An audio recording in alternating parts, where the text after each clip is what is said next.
अदलिया में मुदाखलत है जस्टिस अतहर, तो फिर आपको यहाँ नहीं बैठना चाहिए। सुप्रीम कोर्ट के लार्जर बेंच ने इस्लामाबाद हाई कोर्ट जजेस की अदलिया में मुदाखलत के खत पर अस्कुत नोटिस केस की समाअत की। अटॉर्नी जनरल ने जवाब जमा कराने के लिए कल तक का वक्त मांग लिया। जस्टिस अतहर मीनुल्लाह ने अपना लिखा हुआ इजाफी नोट पढ़ा कि विफाकी हुकूमत एजेंसियाँ कंट्रोल करती है, विफाकी हुकूमत इल्ज़ामात का जवाब दे, विफाकी हुकूमत की अपनी पोजीशन वाज़े करनी चाहिए। हाई कोर्ट के जजेस ने निशानदेही की कि मुदाखलत का सिलसिला अब तक जारी है, विफाकी हुकूमत की जिम्मेदारी वो मुतमईन करे, मुदाखलत नहीं। पाकिस्तान बार कौंसिल के वकील ने दलाइल दिए कि 6 जजेस के मामले पर जुडिशल तहकीकात चाहते हैं। एक या एक से ज़्यादा जजों पर मुश्तमिल जुडिशल कमीशन बनाकर कसूरवारों को सजा दी जाए। जस्टिस अतहर मीनुल्लाह ने कहा कि अवाम को हकीकत बताने से खौफज़दा नहीं होना चाहिए, हमें मिली भगत का एतराफ़ करना चाहिए। चीफ जस्टिस ने जवाब में कहा कि अगर मिली भगत है तो फिर बेंच में बैठने का कोई जवाज़ नहीं। वज़ीर दाखिला का ओवर बिलिंग और बिजली चोरी के खिलाफ क्रैक डाउन तेज़ करने का हुक्म। मोहसिन नकवी की ज़ेर सदारत FIA लाहौर जोनल ऑफिस में इजलास हुआ, जिसमें ओवर बिलिंग और बिजली चोरों के खिलाफ कार्रवाई पर पेशरफ्त का जायज़ा लिया गया। विफाकी वज़ीर दाखिला ने गुज़िश्ता दौरे के दौरान दी गई हदायत पर पेशरफ्त का जायज़ा लिया, जबकि डायरेक्टर FIA लाहौर सरफराज विर्क ने ब्रीफिंग दी। मोहसिन नकवी ने हदायत की कि ओवर बिलिंग के जरिए शहरियों पर बोझ डालने वाले अफसरान के खिलाफ बिला इम्तियाज़ कार्रवाई जारी रखी जाए। ओवर बिलिंग पर ज़ीरो टॉलरेंस पॉलिसी जारी रहेगी। मोहसिन नकवी का कहना था कि डिस्पोज की नाअहली और गफलत की सजा शहरियों को देना कतन कबूल नहीं।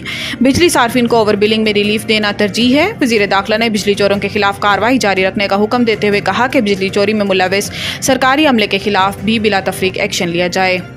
जज के खिलाफ सोशल मीडिया मुहिम पर तौहीन अदालत की कार्रवाई का फैसला। हाई कोर्ट ज़राए का बताना है कि जस्टिस बाबर सत्तार से मुतल्लिक मनफी मुहिम पर तौहीन अदालत की कार्रवाई अमल में लाई जाएगी। ज़राए ने कहा कि जस्टिस बाबर सत्तार के खत को तौहीन अदालत केस में तब्दील करने का फैसला किया, जिसकी समाअत के लिए कल बेंच तश्कील दिए जाने का इम्कान है। जस्टिस बाबर सत्तार ने सोशल मीडिया मुहिम पर चीफ जस्टिस आमिर फारूक को खत लिखा था। माहिर कानून शहबाज खोसा का कहना है कि हाई कोर्ट का फैसला खुशाइंद है, अदालत के पास इख्तियारात हैं जिसके मुताबिक कार्रवाई का फैसला किया गया है। शहबाज खोसा ने कहा कि सुप्रीम कोर्ट की जानिब से तमाम हाई कोर्ट से भी राय मांगी गई थी। पैमरा FIA विंग से अपलोड मटेरियल से मुतालिक पूछा जाएगा। इनका कहना था कि मटेरियल कहां से अपलोड हुआ FIA विंग ट्रेस कर सकता है। जजेस की ज़ाती ज़िंदगी के बारे में प्रोपेगेंडा किया गया जो इंतहाई गलत था। गंदम की नई कीमत मुकर्रर करने की दरख्वास्त पर विफाकी हुकूमत से जवाब तलब।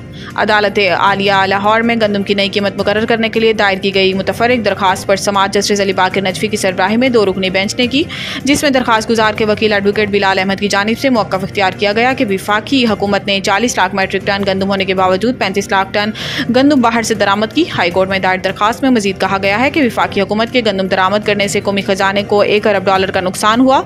हुकूमत पंजाब ने गंदम की वही कीमत बरकरार रखी जो गुज़िश्ता साल थी, जबकि महंगाई 20% बढ़ चुकी है, लेकिन किसानों का रेट नहीं बढ़ाया गया। दरख्वास्त में अदालत से इस्तदा की गई है कि हुकूमत को हुक्म दिया जाए कि गंदम की नई कीमत मुकर्रर करे। अदालत विफाकी हुकूमत से भी गंदम के बहरान के हवाले से रिपोर्ट तलब करे।